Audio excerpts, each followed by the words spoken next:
Salut à toutes et à tous, chers amis, bienvenue à bord. Aujourd'hui, nous sommes en Espagne, aux environs de Bilbao, pour faire connaissance, ou plutôt refaire connaissance avec, vous l'aurez sans doute reconnu, la Seat Ibiza de 5e génération. Effectivement, elle a été présentée en 2017, cela fait donc 4 ans déjà qu'elle nous est familière, et elle vient donc de s'offrir, étape classique à ce stade de sa carrière, un restylage demi-parcours, restylage, il faut bien le reconnaître, qui s'apparente plus à un jeu des 7 différences. Et encore, pour être tout à fait honnête, on n'est même pas sûr d'en trouver autant. Regardez, au niveau de la face avant, la seule évolution visuelle vraiment notable concerne l'intérieur des optiques, désormais à LED.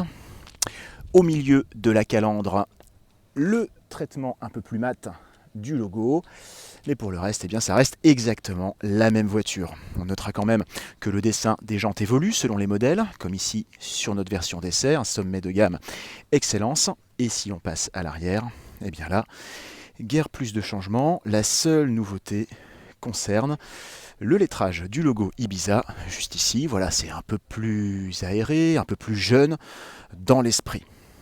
Mais pour le reste, eh bien, il sera vraiment très difficile de percevoir les évolutions apportées pour cette Ibiza 2021. À bord, en revanche, installons-nous aux places arrière. Rappelons que l'Ibiza, c'est l'un des meilleurs rapports encombrement-habitabilité du créneau. On est très bien reçu. Pour 2 adultes, l'espace est suffisant.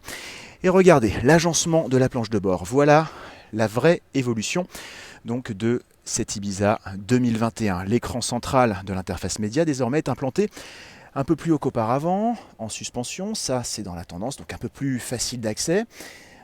Notez aussi le nouveau dessin des aérateurs, qui sont entourés d'un rétro-éclairage. Dans l'esprit, c'est vrai que c'est un peu plus fun, un peu plus fantaisiste. On avait pu lui reprocher à son lancement, c'est vrai, une certaine austérité. Et puis aussi, les matériaux. La partie haut de la planche de bord désormais est composée de plastique moussé, alors qu'auparavant, l'essentiel de l'habitacle de l'Ibiza était essentiellement fabriqué avec des matériaux en plastique dur.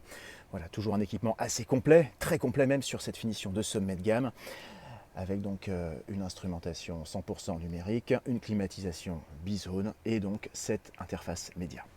Concernant la partie mécanique, aucun changement à signaler. La gamme débute toujours avec un petit moteur essence de 80 chevaux en entrée de gamme à partir de 16 215 euros.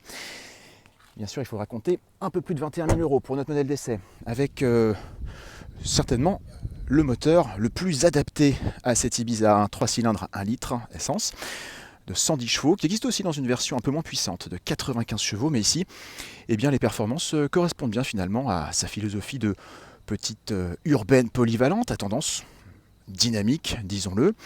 En termes de châssis, de liaison au sol en tout cas, eh bien, la voiture est parfaitement calibrée, très homogène, voilà, relativement incisive, sans pour autant se montrer inconfortable. Voilà, toujours assez prévenante, en tout cas, même avec une puissance relativement modeste.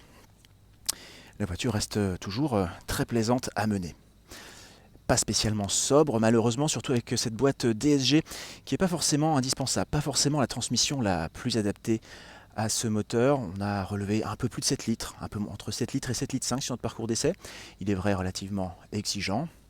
Pas besoin néanmoins, même si plus de puissance est toujours appréciable, pas besoin de s'attarder sur le 4 cylindres 1,5 litre de 150 chevaux qui lui offrira des performances évidemment presque sportives, mais sera un peu plus gourmand, forcément. Voilà, pour le reste, évidemment, on remarquera que Seat a très certainement retenu l'adage bien connu, comme quoi il est inutile de changer ce qui fonctionne. En tout cas, même après 4 ans de carrière, elle n'a visiblement pas pris de vrais coups de vieux.